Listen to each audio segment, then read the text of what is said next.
Welcome back. आप सभी का डायनेमिक फिजिक्स में स्वागत है।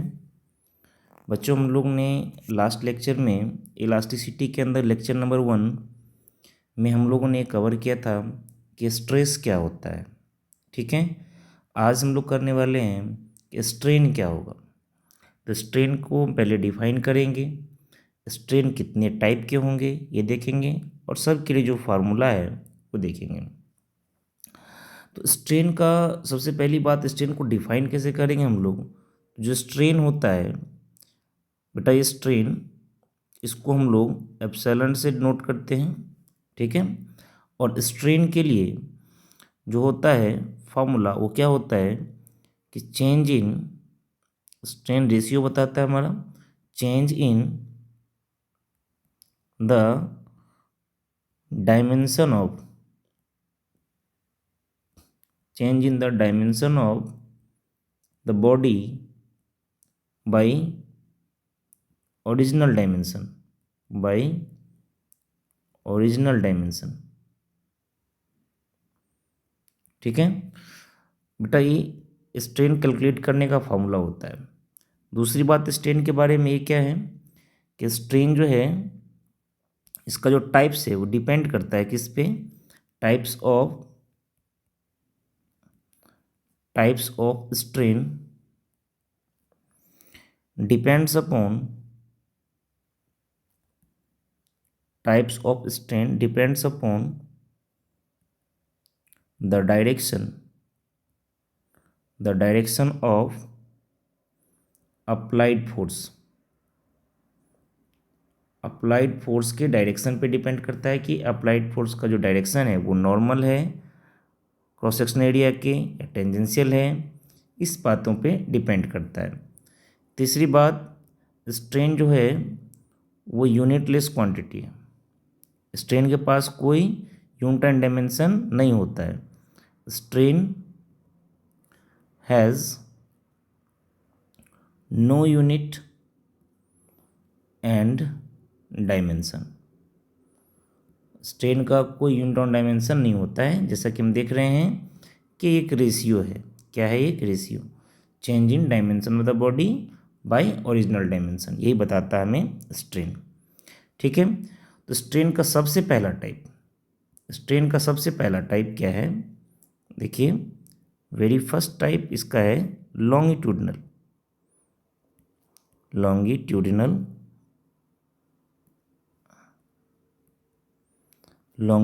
या फिर बोलते हैं हम लोग नॉर्मल स्ट्रेन। ठीक है, लॉन्गिट्यूडिनल या नॉर्मल स्ट्रेन। सबसे पहले हम लोग इसको समझते हैं। देखिए, जैसे मान लीजिए कि कोई बॉडी है जिसका लेंथ L दिया गया है। एक रॉड हम लोग इमेजिन करते हैं, इसका लेंथ L है अभी। अब इस पे हमने क्या किया, एक लोड लगाया, इस पे लगाया लोड दोनों तरफ से। सपोज कीजिए कि F हमने लोड लगा दिया, इसके ऊपर दोनों तरफ से लोड लगा दिया। तो लोड लगाने के बाद अब बॉडी का जो कॉन्फ़िगरेशन है, जो लेंथ है, वो चेंज कर जाएगा। तो मान लीजिए बॉडी का लेंथ अब कुछ ऐसा बन गया, अब इसका लेंथ में कुछ इंक्रीमेंट आ गया, क्योंकि लोडिंग हमने टेंसाइल नेचर का लगाया है, तो लेंथ अब इंक्रीज कर जाएगा L प्लस डेल्टा L। ठीक है, अब मान लीजिए इस पोजीशन पे अब ये इक्विलिब्रियम में है, मतलब अब इससे ज़्यादा स्ट्रेच नहीं हो रहा है। और ये बातें हम लोग अंडर इलास्टिक लिमिट ही करते हैं, अंडर इलास्टिक लिमिट ही करते हैं। तो लेंथ में चेंज आ गया, कितना? डेल्टा एल का। तो हम क्या बोलेंगे कि जो स्ट्रेन होगा, यहाँ पे जो स्ट्रेन है डिफाइन होता है, उसको हम बोलते हैं नॉर्मल या लॉन्गिट्यूडिनल स्ट्रेन। नॉर्मल स्ट्रेन क्या हो जाएगा यहाँ पे? तो change in length of the body divide by original length. तो क्या आ गया? Normal strain that is equal to delta L by L, that is equal to delta L by L. ये बातें समझ में आ गई। ये क्या है? नॉर्मल स्ट्रेन आ गया। इस तरह से सेकेंड है, सेकेंड बोलते हैं हम लोग shear strain, B shear strain. क्या है शियर स्ट्रेन? वो देख लेते हैं हम लोग। सपोज कीजिए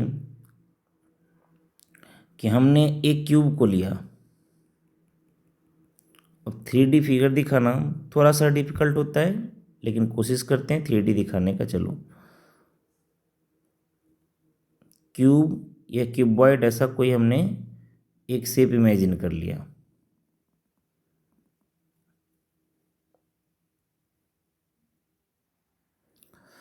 शियर स्ट्रेन के लिए हमने क्या एज्यूम किया? एक क्यूब मान लीजिए, ये क्यूब है या क्यूबॉइड कोई मान सकते हैं, क्यूब मान लीजिए। और क्यूब के नीचे वाली सरफेस को हमने क्या कर दिया? फिक्स। इसको कर दिया हमने फिक्स। और टॉप सरफेस पे हमने लोड लगाया, किस डायरेक्शन में? टेंजेंट के अलोंग। ये जो लोड है वो कैसा लोड है? टेंजेंशियल, टेंजेंशियल लोडिंग है। ठीक है। अब इसके कारण से बॉडी क्या हो जाएगा? थोड़ा सा डिफॉर्म होगा, लेकिन ये डिफॉर्मेशन किस में आएगा? इसके शेप में आएगा। ये साइज में ना आके किस में आ जाएगा? शेप में आएगा। तो ये डिफॉर्मेशन जो शेप में आया, बॉडी थोड़ा सा मुड़ जाएगा, बॉडी थोड़ा सा मुड़ जाएगा। तो बोलेंगे कितना एंगल मुड़ गया? ये एंगल थीटा, ये एंगल थीटा। तो ऊपर वाला जो सरफेस है, देख पा रहे हैं जो रेड कलर से मैंने इसको बनाया है, जो टॉप सरफेस है, ये टॉप सरफेस। और बॉटम वाले सरफेस, बॉटम वाले सरफेस को हमने ब्लैक कलर से रखा है कि बॉटम वाले सरफेस, इन दोनों के बीच में क्या हो गया? एक रिलेटिव डिस्प्लेसमेंट आ गया। और वो रिलेटिव डिस्प्लेसमेंट कितना है? तो हमने ये ब्लू कलर से दिखाया, रिलेटिव डिस्प्लेसमेंट ये है। ठीक है। तो अगर हम इसका मेजरमेंट देखें कि क्यूब है तो सारी लेंथ इसका एल था पहले, तो चेंज इन लेंथ इसका आगे डेल्टा एल। ठीक है। तो यहाँ हम क्या बोलेंगे कि here, here theta is, theta is shear strain, shear strain.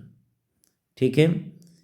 And theta practically क्या होता है? थीटा इज वेरी स्मॉल, बहुत ही छोटा होता है। हम बात करते हैं सॉलिड की, तो थीटा क्या होगा? बहुत ही छोटा होगा। तो बहुत छोटा थीटा के लिए टेन थीटा की वैल्यू किसके बराबर होता है? लगभग लगभग थीटा के बराबर हो जाता है। बात समझ में आई? टेन थीटा लगभग क्या हो जाता है? थीटा के बराबर हो जाता है। तो अगर आपने टेन थीटा निकाला, तो टेन थीटा के लिए क्या बोलेंगे? डायग्राम के ऊपर देखिए, तो टेन थीटा क्या हो जाएगा कि अगर ये इसका, ये इस तरह का शेप बन रहा है, जो एंगल जो है, जितना एंगल से बॉडी डिस्प्लेस हो जा रहा है, तो बोलेंगे ये डेल्टा एल है, ये डेल्टा एल है, और नीचे क्या है? एल है। तो टेन थीटा क्या हो जाएगा? Tan theta that is equal to delta L by L. यही थीटा क्या अपना? Delta L by L. इसी को हम लोग क्या बोलते हैं? Shear strain. इसी को बोलते हैं हम लोग शियर स्ट्रेन। ये हो गया शियर स्ट्रेन। ठीक है। तो शियर स्ट्रेन में लोडिंग कैसा होता है? जो टेंजेंशियल इफेक्ट होता है लोडिंग का, उसके कारण से बॉडी के शेप में चेंज आ जाता है। इस बॉडी के किस में चेंज आ गया? Shape, shape changes, shape body का क्या हो जाएगा? चेंज हो जाएगा। कैसा बन जाएगा? ये एक पैरेललो पाइप की तरह बन जाएगा। ये पैरेललो पाइप की तरह इसका शेप हो जाएगा क्यूब से, है ना। तो इसके अंदर स्ट्रेन कितना आ गया? थीटा कितना? Delta L by L.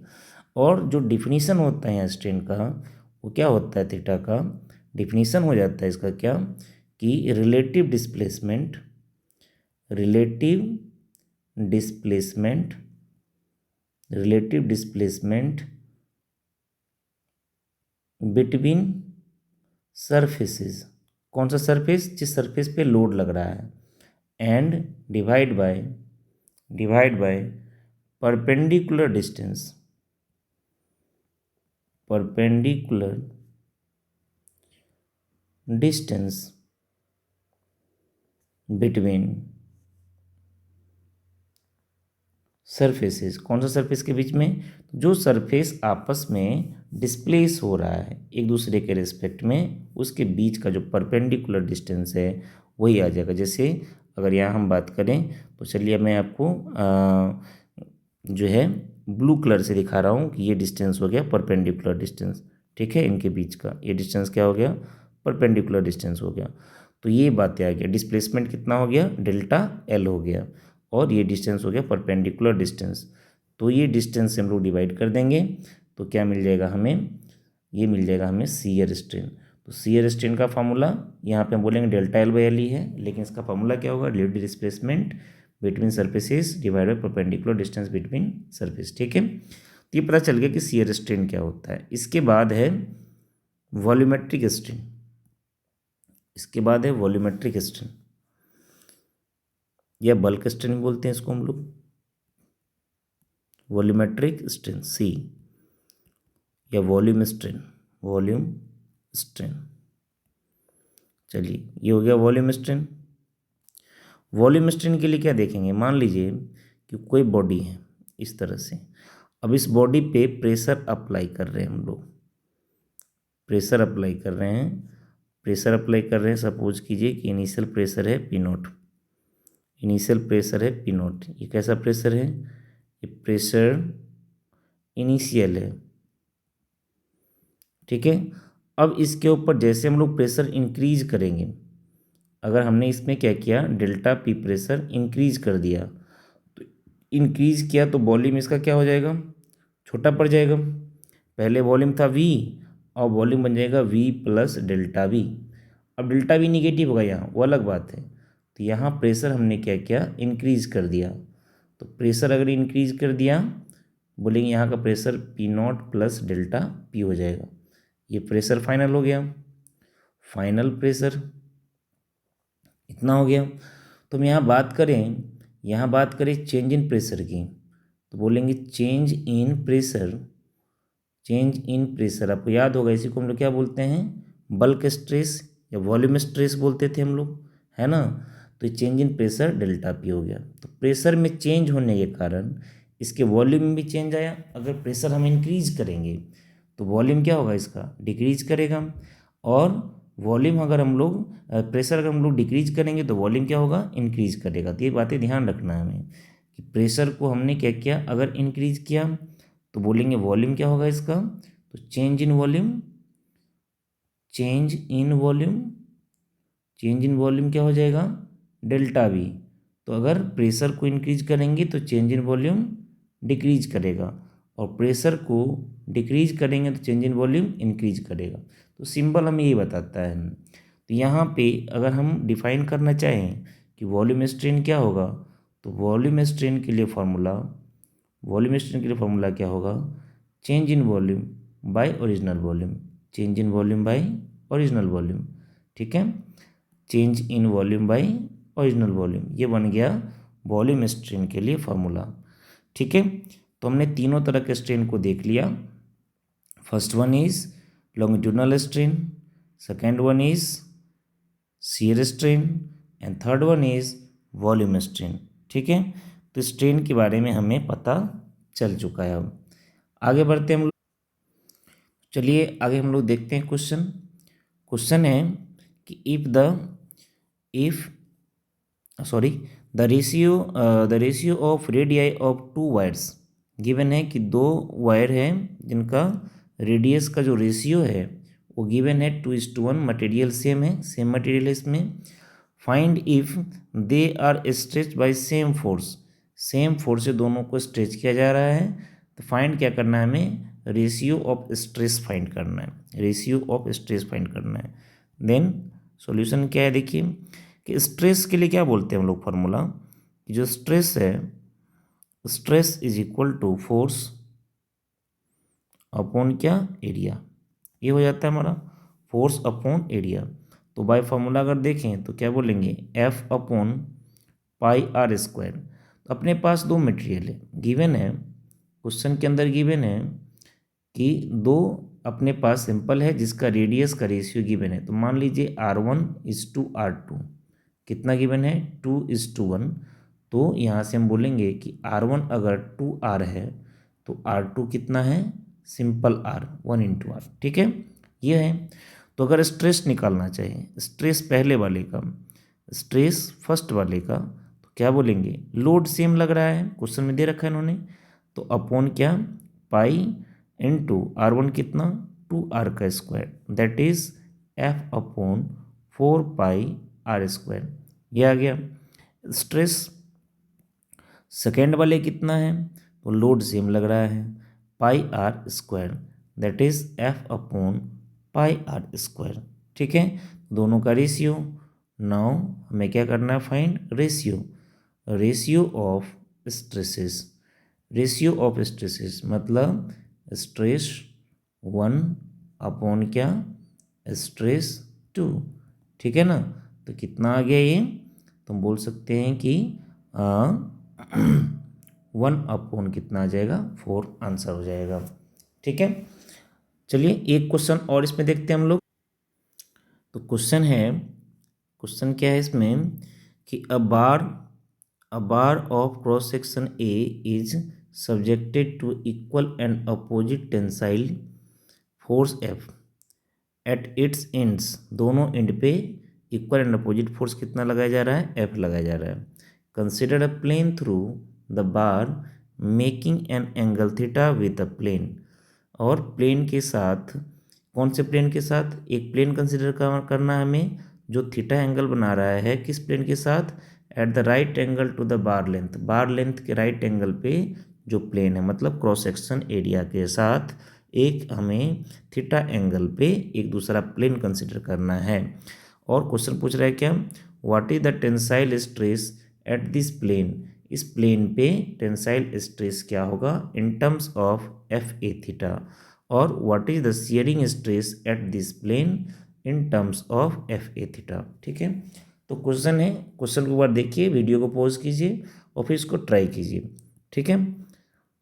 चलिए हम बनाते हैं। क्वेश्चन में दिया गया है क्या, तो सबसे पहले आप इसका डायग्राम बना लो एक। सबसे पहले इसका क्या करते हैं हम लोग, डायग्राम बना लेते हैं।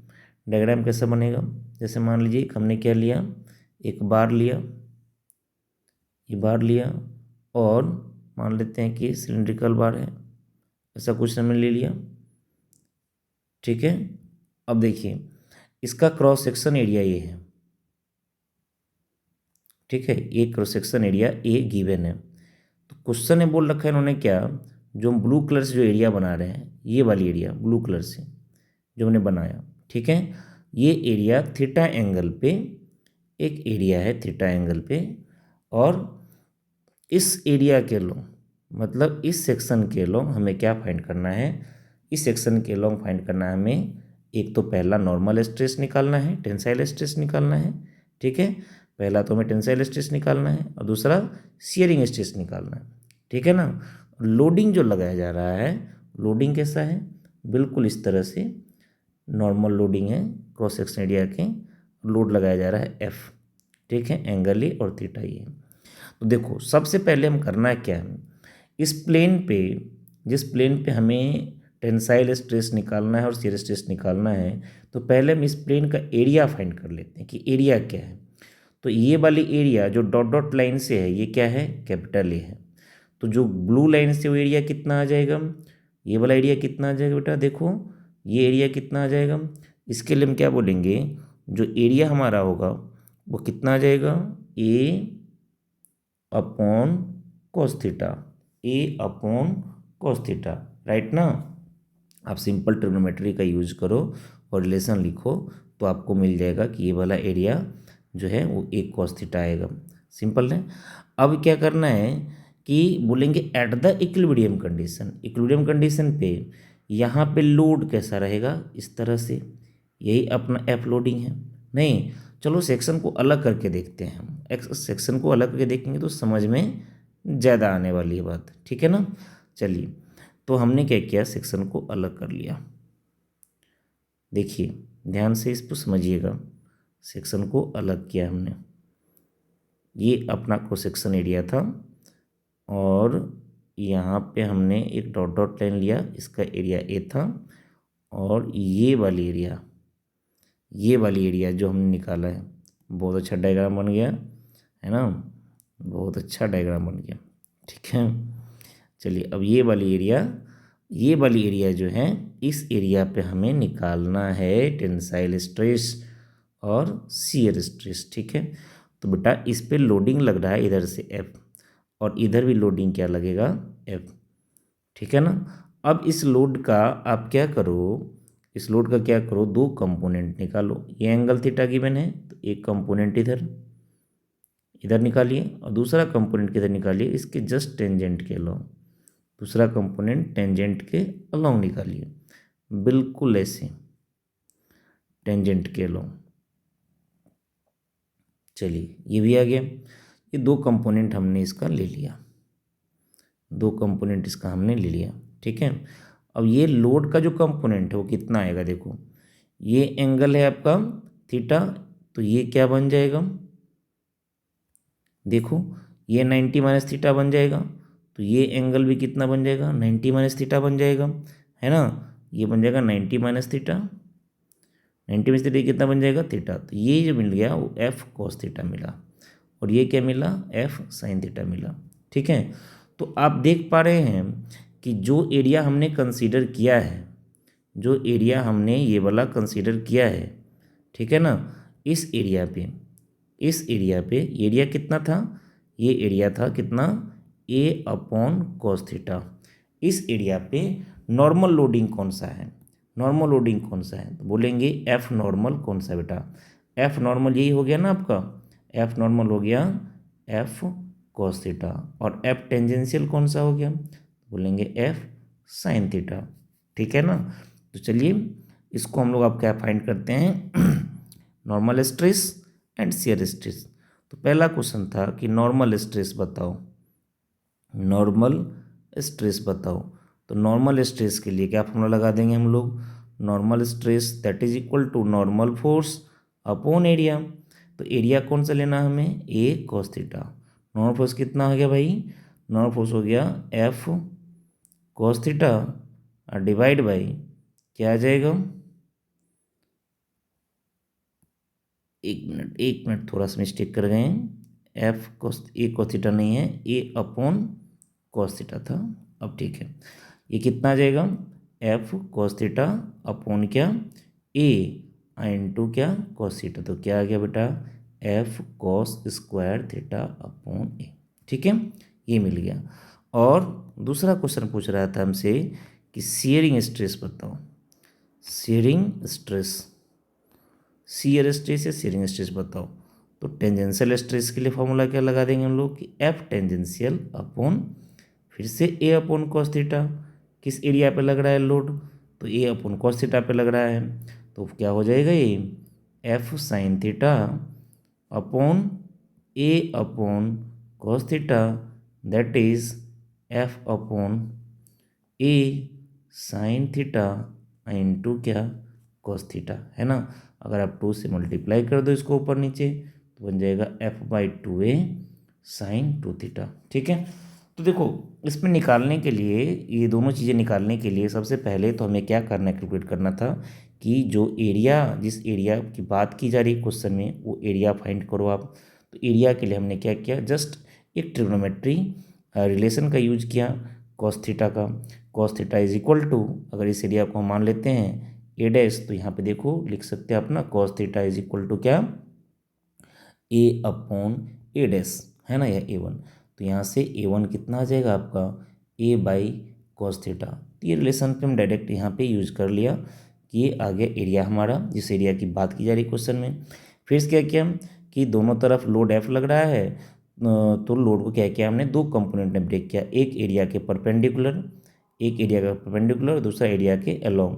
ये जो फोर्स है ये एरिया के परपेंडिकुलर डायरेक्शन में निकाला हमने, परपेंडिकुलर निकाला, और दूसरा जो है ये वाली फोर्स ये एरिया के टेंजेंशियल डायरेक्शन में है, ये टेंजेंशियल डायरेक्शन में है, टेंजेंशियल डायरेक्शन में है।